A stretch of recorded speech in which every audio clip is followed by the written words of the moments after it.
No, no, no, no. Stop everything. You are not going to believe the story I just witnessed, my friends. Because picture this. A woman grinds herself into dust to climb to the top. She sacrifices sleep, fun, comfort, pride, and basically her entire nervous system. She builds a life with her own two hands and a stubborn little spark that refuses to die. And the second she finally makes it, here comes her sister, who has never wanted to work a day in her life, demanding luxury like she's collecting a family dividend. She wants the fruit from a tree she never watered. She wants shade from a tree she never planted. She wants a brand new 0-mile car, a cushy lifestyle, and a treat me like a princess budget. Because apparently, being related to someone successful is now a full-time career. And the mother? Oh, the mother doesn't say, "Wow, I'm proud of you." The mother says, "It's your obligation. Because you have money. Money you earned with sweat and struggle and years of being tired in your bones." And the moment the successful daughter refuses to be milked like a dairy cow with feelings, the family calls her selfish, cold, ungrateful, and changed. So yes, we are going there. Welcome to Lying Whispers, my friends, my chaos muffins, my emotionally nosy little detectives. If you love dramatic story times with a side of sarcasm and a sprinkle of, "Are you serious right now?" you're in the right place. Hit subscribe, tap like, and comment right now. You're in the right place. Hit subscribe, tap like, and comment right now. Are you the kind of person who sets boundaries, or the kind of person who apologizes for breathing? Also, share this with that one friend who still says, "But their family." Like that sentence is a magic spell that erases disrespect. Now grab a coffee and come with me through this absurd story. Stick with me, my friends. Because when the sister shows up to collect what she deserves, you're going to want to scream into your mug. Clara was born into a house where poverty wasn't a phase. It was the atmosphere. It lived in the walls, in the way the lights were turned off like darkness was a budgeting strategy, in the careful measuring of cooking oil, in the silence that arrived whenever bills showed up. Her mother, Sylvia, was tough. The kind of tough you respect from a distance. She could stretch food, stretch patience, stretch a paycheck until it cried. She survived a lot, and she wore survival like a crown. But here's the problem with some survival crowns: they come with entitlement built in. Entitlement to control. Entitlement to decide what everyone owes. Entitlement to turn motherhood into a lifelong invoice. And then there was Nina, the younger sister, the human embodiment of "I'll do it tomorrow." Nina had energy for complaints like it was an Olympic sport. She could be charming, sweet, helpless, wounded, misunderstood, exhausted, overwhelmed, oppressed, all in the same afternoon. Ask her to wash dishes? Suddenly her back hurt. Ask her to get a job? Suddenly the world was unfair. Ask her to contribute? Suddenly she needed to protect her mental health. And look, I respect mental health. I respect it deeply. But Nina wasn't protecting mental health. Nina was protecting convenience. From the moment Clara could understand patterns, she understood hers.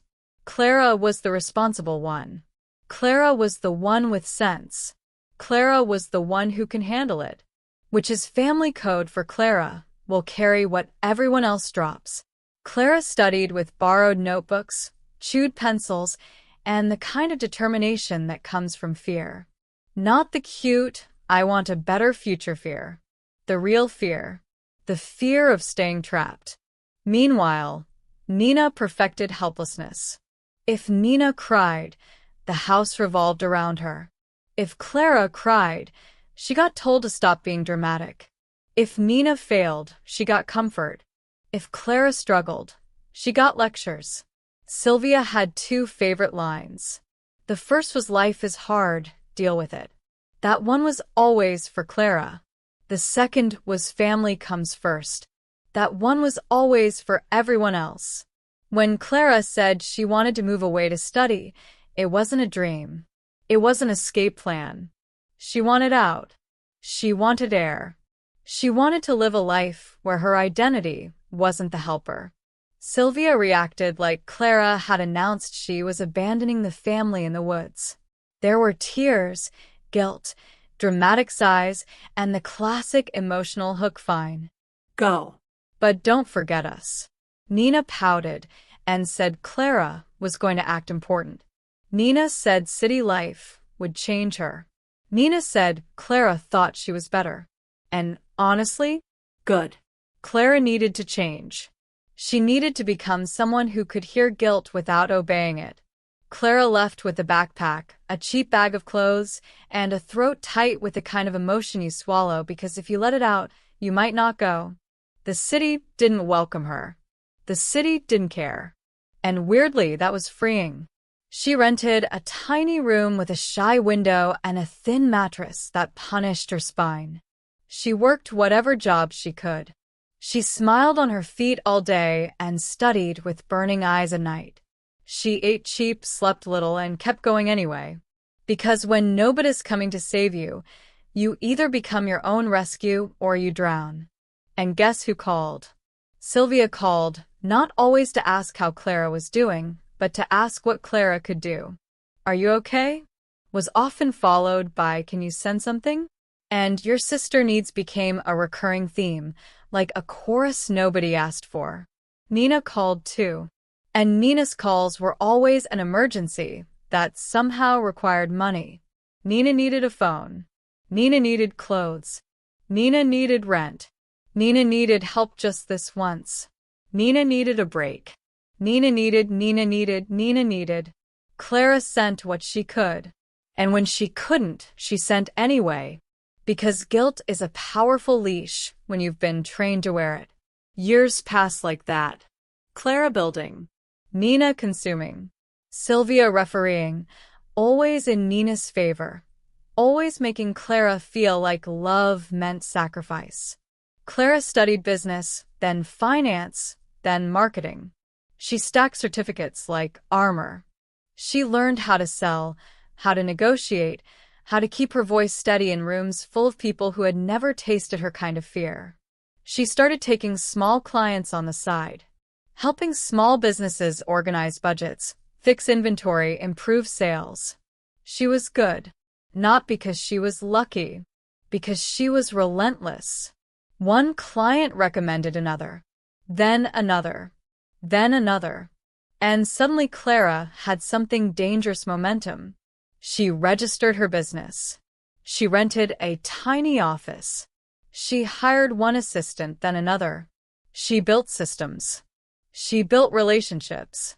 She built a reputation. And one day, she did something that felt unreal. She bought her own apartment. Not a mansion. Not a fantasy. A sanctuary. A place where the silence didn't feel like punishment. A place where she could breathe without hearing someone else's needs knocking at her skull. The first night, she sat on the floor of the empty living room and cried. Quietly, carefully, like she didn't want the universe to notice and take it back. And that's when the family smelled it. Sylvia found out and called. Sylvia didn't say, congratulations. She didn't say, I'm proud. Sylvia said, so you really do have money now. Clara felt that cold drop in her stomach, like she'd just been turned into an account balance. Clara tried to keep the conversation warm. She said she was doing better, she'd worked hard, she was grateful. Sylvia sighed, like the sigh of someone about to make a demand sound reasonable. Well, Sylvia said, then you can finally help your sister properly. Help your sister properly. My friends, if you ever hear that phrase, brace yourself. Because help is about support. Properly is about control. Clara asked what was going on.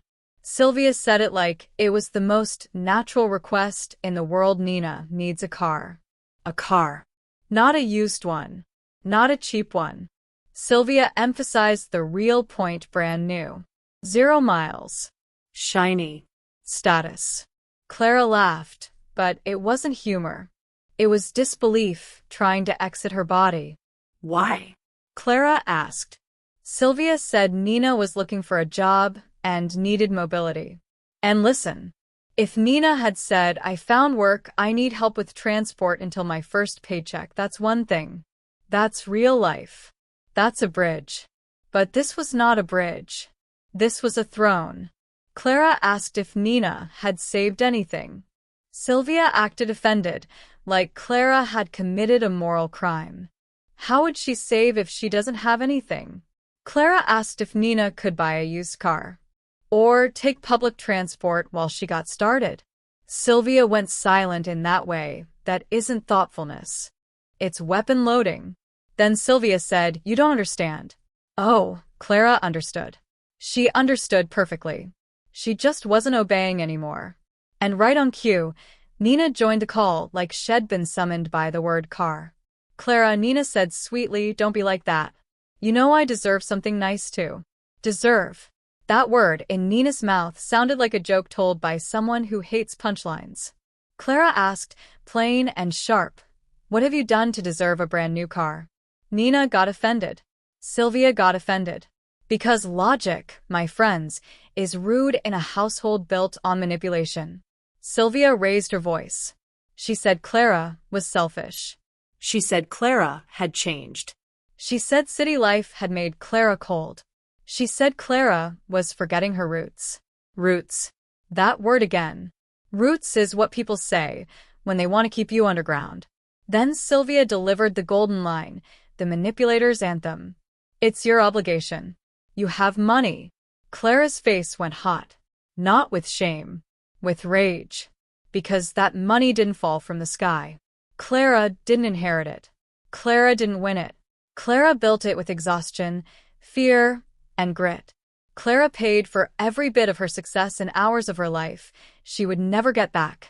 And now her mother was calling it an obligation. Clara offered a compromise. She said she could help with a training course or interview prep or a small contribution towards something modest if Nina was truly working. Sylvia rejected it. Nina rejected it. Because they didn't want a solution. They wanted access. The call ended badly. Tears. Accusations. Threats. The dramatic you're not family if you don't do this. And that night Clara paced her apartment, touching the walls like she needed to remind herself it was real.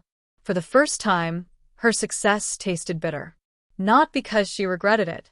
Because she realized what it awakened in the people who claimed to love her. The next morning, Clara did something harder than starting a business. She said no. No brand new car. No luxury. No funding Nina's lifestyle. No rewarding refusal to grow. Sylvia exploded. Nina sent messages that could qualify as novels. They called Clara ungrateful. They called her cruel. They said money had poisoned her. And Clara, for the first time, didn't rush to fix it. Because when you're the person who always fixes things, my friends, people get very comfortable breaking them. Part 2. The aftermath was quiet at first, and that quiet felt suspicious. Clara woke up and checked her phone out of habit, expecting an emotional grenade. Nothing. Then something. Then everything. Sylvia tried softness. I miss you. I don't recognize you. Why are you doing this to us? Then Sylvia tried ice. Short messages. Cold pauses. That special punishment silence that's meant to make you chase them. Nina tried the internet. Indirect posts. Some people forget where they came from. Some people only care about money. Some people don't know what family means. And you know what's hilarious? Nina posting about money like money is the villain, while actively demanding a brand new car. Clara's extended family joined in, because of course they did. Aunties calling with advice. Cousins texting with guilt. People who had never once helped Clara, suddenly very passionate about how Clara should help others. How could you do this to your mother? It's your sister. You have more than them. What would it cost you? Clara wanted to scream, it would cost me my peace, but she was too tired to perform explanations for people committed to misunderstanding. One afternoon, after a long meeting, Clara got a call from an unknown number. It was Sylvia. But it wasn't just Sylvia. Clara could hear voices in the background. Sylvia had put Clara on speaker with an audience. We're here with your aunt, Sylvia said, so you can explain why you refuse to help. A family tribunal. My friends, nothing says healthy relationship like surprise public shaming. Clara stood on the sidewalk with the city noise around her and felt something shift. Not panic. Not guilt. Just exhaustion. Deep exhaustion. Clara said calmly, I'm not discussing this with an audience. If you want to talk, we do it with respect. Sylvia snapped. The aunt chimed in. There were accusations about pride, arrogance, being better than everyone. Clara hung up. And for the first time, silence wasn't surrender. It was protection. Then Nina escalated. Nina showed up in Clara's city. No warning. No permission. Like boundaries were a suggestion. Clara was at her office when her assistant said a woman was in reception insisting to see her, acting like she belonged there. Clara already knew. Nina walked in like she owned the building. She looked around with catalog eyes, scanning furniture, the logo on the wall, the clean lines of an actual functioning business. Nina didn't say, I'm proud of you. Nina didn't say, you did it. Nina said, so this is where you work. Yeah, you're doing pretty well. Then Nina sat down without asking and said, I came to talk about the car. I need you to absorb that, my friends. Nina marched into Clara's office to negotiate a luxury demand like she was collecting rent. Clara said no. Nina pouted. Nina complained. Nina said Clara didn't know what suffering was, which almost made Clara laugh, except the laugh would have been sharp enough to cut glass. Nina changed tactics and went for the throat mom is sick from stress because of you. There it was. The health guilt card. The classic. Clara asked what Sylvia had. Exactly. Nina got vague. Stress. Pressure. Sadness. Basically feelings. Clara said if Sylvia needed real medical help, Clara would pay for an appointment. Real help. Real care.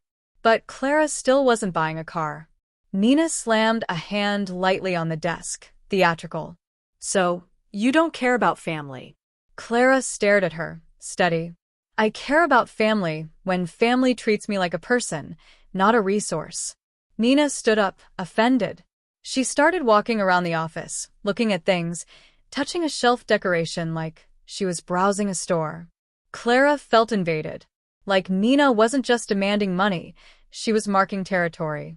Nina turned back with that bright, shameless confidence and said, You have money. It doesn't cost you. It doesn't cost you. As if Clara didn't pay for her success with years of her life. Clara said, It costs me everything. If you want something, work. Nina rolled her eyes. Here we go with your little inspiration speech.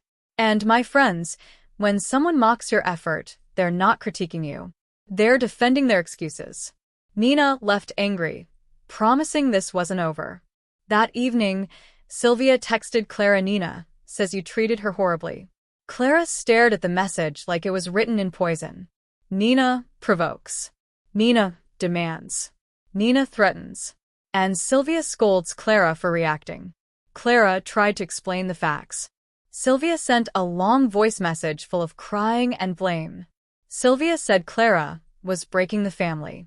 Sylvia said Clara was obligated because God gave her more. Sylvia said Clara should be ashamed. Then Sylvia dropped the warning every guilt-based parent loves life goes in circles. Yes, life goes in circles. But some parents want your life to orbit them permanently. Clara put her phone down and sat in her kitchen, staring at her own quiet. And she asked herself the question that changes everything. Is this going to be forever? Because that's the fear. That your kindness becomes your sentence. Then came the twist Clara never expected. A call from her bank. A question about a new credit card request. A question about a large purchase. A question about an application for credit under her name. Clara's blood ran cold. She said no. No. No. She checked her accounts. There were suspicious attempts. Updated information she never changed. Clara didn't need a detective to guess. She called Nina. Nina didn't answer. Clara texted, What did you do? Hours later Nina replied, Casual, what are you talking about? Clara explained. Nina sent a voice note, trying to play victim, and then without realizing it slipped. I just wanted to see if we could get something. Nina said, You always pay on time anyway. We could get something. My friends, Nina had moved from demanding gifts to attempting financial access. Clara's hands shook, not with fear, with heartbreak, because that's the moment the last fantasy dies. Clara called Sylvia and told her what happened. Sylvia didn't rage at Nina. Sylvia raged at Clara. "Oh, stop exaggerating," Sylvia said. "Your sister wouldn't do that." Sylvia accused Clara of making things up. Sylvia said Clara was trying to justify her selfishness. And that's when Clara realized the truth in its ugliest form. Her mother wasn't going to protect her. Her mother was going to protect the system. The system where Clara gives and Nina takes. Clara hung up, sat down and cried. Not like a child. Like an adult burying a dream. The dream that her mother would love her, without conditions. Part 3. Clara secured her life, like someone who finally understood what she was dealing with. She canceled cards. Changed passwords. Put alerts on everything. Documented attempts. Spoke to her bank. Strengthened her boundaries like they were locks on a door. Then Nina showed up again. Not at the office this time. At Clara's building. At her door. With a suitcase. A suitcase, my friends. Like she was moving in. Nina smiled like this was normal and said, "I'm staying a few days. I need space. You have plenty." Clara stared at the suitcase and felt a laugh rise in her throat, but it wasn't funny laugh. It was the audacity is allergic to shame laugh. Clara said no. Nina's face shifted instantly. Offended. Furious. Hurt. Victimized. Nina said, "A sister wouldn't do this." Nina said, "The streets are dangerous." Nina said, "You have space. Why are you being so cruel?" Clara said calmly, "A sister also wouldn't try to take credit out in my name." Nina froze for half a second. That half second told the truth. Nina snapped back, angry. "You always hated me. You think you're better. You're heartless." And then the real dagger, "That's why nobody loves you." There it was. The emotional nuke designed to make Clara collapse back into obedience. Clara breathed in. She looked Nina in the eyes. And she said, quiet and firm, "Leave." Nina shouted. Threatened to call their mother. Threatened to tell everyone. Threatened to ruin Clara's reputation. Clara repeated, "Leave." Nina left, dragging her suitcase like it was a weapon. That night Sylvia called, sobbing, accusing, dramatic. Sylvia said Clara humiliated Nina. Sylvia said Clara destroyed the family. Sylvia said Clara was ungrateful for everything Sylvia had sacrificed. And Clara finally said the sentence that had been building in her chest for years. "You don't miss me. You miss access." Sylvia went silent. Then Sylvia screamed. Sylvia said, "I raised you. I sacrificed everything. You owe me." And look, Sylvia did raise her. Sylvia did sacrifice.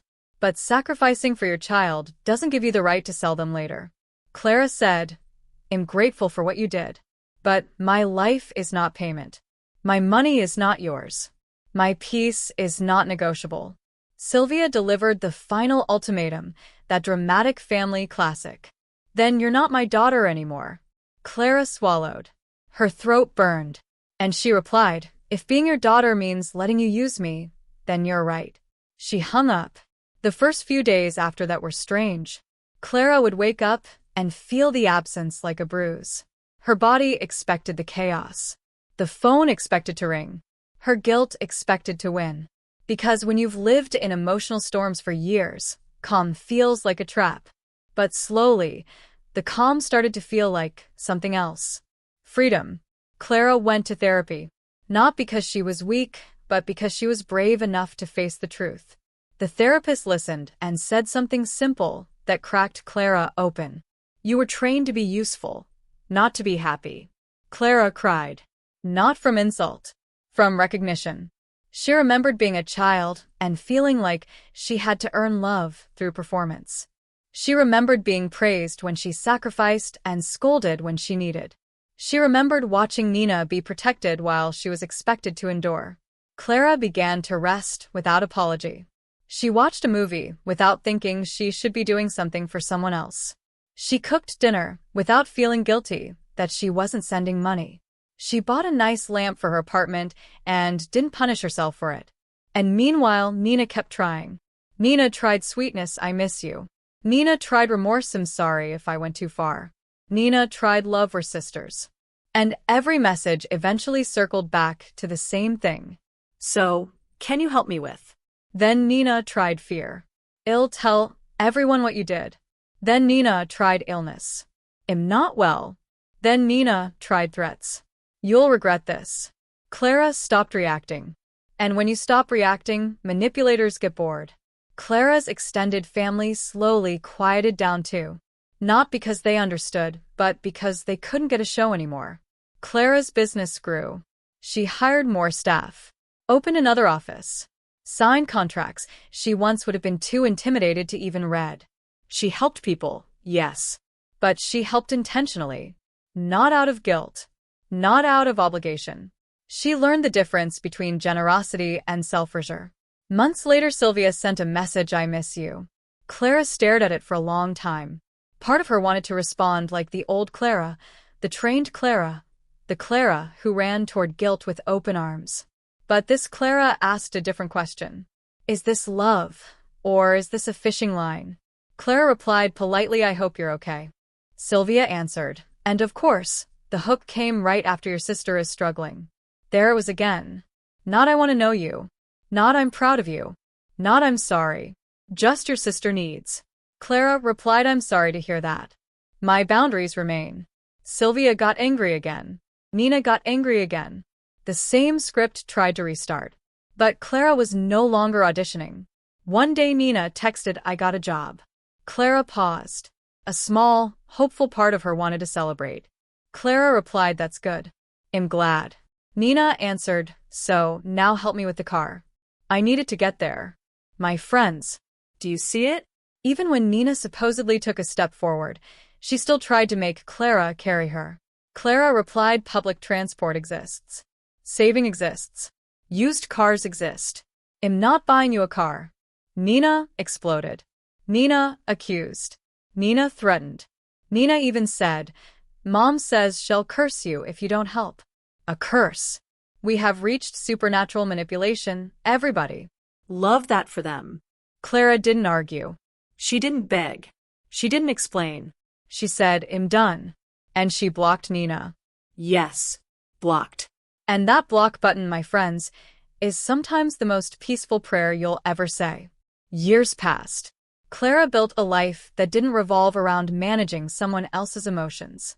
She built friendships where success wasn't treated like a resource to mine. She found love in spaces that didn't require payment. Nina popped up occasionally with a hey. Sylvia occasionally tried to reopen the door with I miss you. And every time, Clara held the boundary. Not with hatred. With clarity. Then one day, Nina tried again, softer. Nina wrote, life has been hard. I've been thinking. Maybe I was wrong.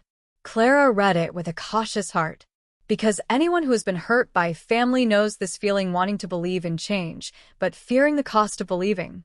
Clara replied, I hope you're doing better. My boundaries still stand. Nina didn't respond for a while. Then Nina wrote, so, you're not going to help me with anything? And there it was. The truth. Not reconciliation. Reconnection to the outlet. Clara replied with one word, no. And she went back to her day. Because the story was never about the car. The car was just the symbol. The story was about a woman learning that love without respect is just control with a nice label. It was about understanding that blood is not a permission slip to exploit you. It was about accepting the painful truth that sometimes, when you stop being useful, people stop pretending to be kind. And now I'm asking you, my friends, with full seriousness and a little side eye. What would you do in her place? Would you buy the car to keep the peace, even though peace bought with your soul is not peace, it's surrender? Would you let your mother call your success an obligation? Would you keep paying just to avoid being called selfish? Or would you do what Clara did and protect what you built, even if they call you cold? Because let's be honest, how many of us were trained to suffer quietly just so the family photo looks normal? If you made it this far, support with the like, my friends, because this kind of story hits nerves for a reason. And I need to know where you stand. Here is the final irony, served hot. Some people don't want you happy. They want you available. And the moment you become unavailable, they call you cruel. Not because you changed, because you stopped letting them. So comment, my friends. Mis amigos, I genuinely need to know what you would do in this situation. Team boundaries or team guilt? Like, subscribe, share it with your favorite but family friend, and tell me, would you have blocked them sooner, or would you have tried one more time?